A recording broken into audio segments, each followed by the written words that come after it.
Welcome to Mystic Musings with Tobie Hewitt. I'm Tobie Hewitt, and I'm your guide through time and space and all points in between. Mystic Musings will give you insight into who you are, why you are here, how to live an authentic life, and where you fit into the universe around you. Join me on this path of mystical exploration.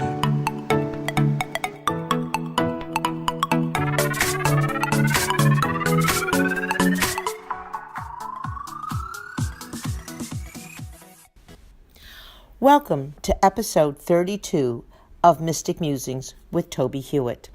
This week, we will examine the concept of creation as we continue our mystic journey. As I wrote the tag of last week's episode, I wondered in what direction we were going to take the concept of creation. Are we talking about the creation, i.e., the moment everything came into being? Do we even believe that there is a moment that represents that creation? Is everything simply being created on a never-ending spiral, the beginning of which is unfathomable? I knew immediately the word creation harbors the idea of creationism, i.e., that everything was brought into being over a 6-day period 6,000 or so years ago, and that idea of creation is set in opposition to evolution, wherein everything starts at some distant moment in time in some roiling pool of chemicals, the origins of which remain a question. I didn't really like that idea because, on the one hand, as the daughter of a paleontologist, I cannot ever believe in the 6,000 year or so story, and on the other hand, I have always questioned evolution as the total answer to how we are what we currently are, because, as I read recently, we are in fact different from the other creatures on the planet, which do exhibit the forward momentum of evolution. I am fairly sure this topic is not the one I wish us to discuss at this time. But when I think of the moment of creation in relationship to the spiritual aspects, I am beginning to believe that the idea of one creator as a personified being is not satisfactory.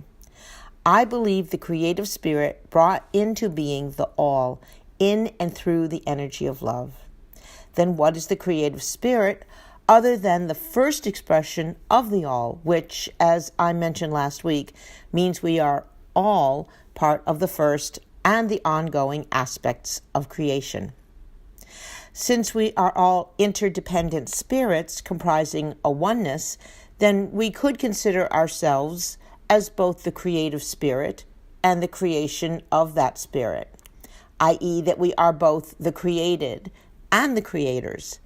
And it is this aspect that needs consideration at this moment, I believe. As I look around the room in which I am sitting, I can see all sorts of physical items that were created. I can even note that as I prep for this episode, I am creating, with help from other spirits, something that has never existed before.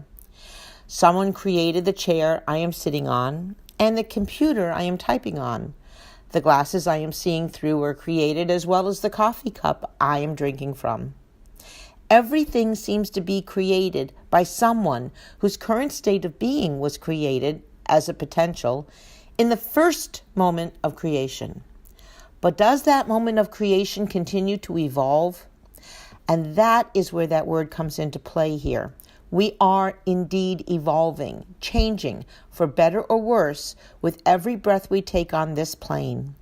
And these items, all of them, are comprised of atoms and molecules, and my personal favorite, nanoparticles, that exist to formulate a solidity with which we can act and interact. I have often said that the differences of solidity are created by differing rates of vibrations of these energized particles. If I could speed up the molecules in my hand to match the speed of those in the desk I am sitting at, I should be able to slip my hand between the atoms. This, however, does not seem a practical or useful action to take at this time, because it would preclude me from typing on this physical illusion of a computer sitting on the physical illusion of the desk. Why do I call these things an illusion? Because the solidity seems to me to be an illusion, comprised as it is by the same basic atoms and molecules arranged in myriad ways to form items that can act and react with our physical selves, which indeed are simply forms that house our spirits while we engage in learning lessons on this physical plane. So how does this relate back to the original topic of creation? Because we continue to be created and to be creators. We create the tools we need to function, and we create the art to sustain us.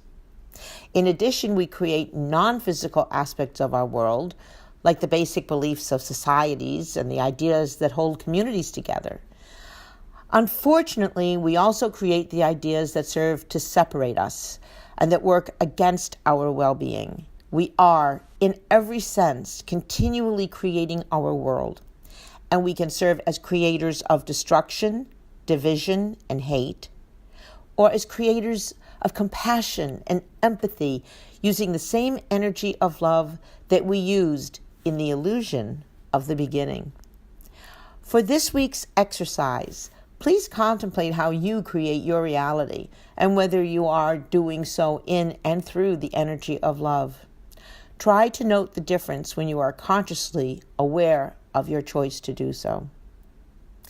Next week, please join me for episode 33, when we will examine the idea of breathing as both a necessary act of survival and a tool for well-being as we continue our mystic journey. Thanks for listening to this episode of Mystic Musings.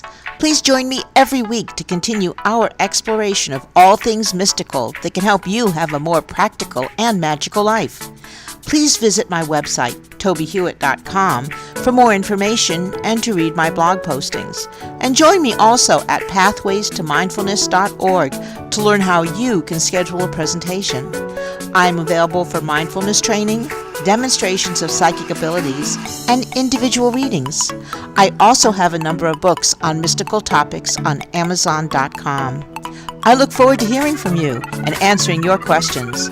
Please contact me through TobieHewitt.com.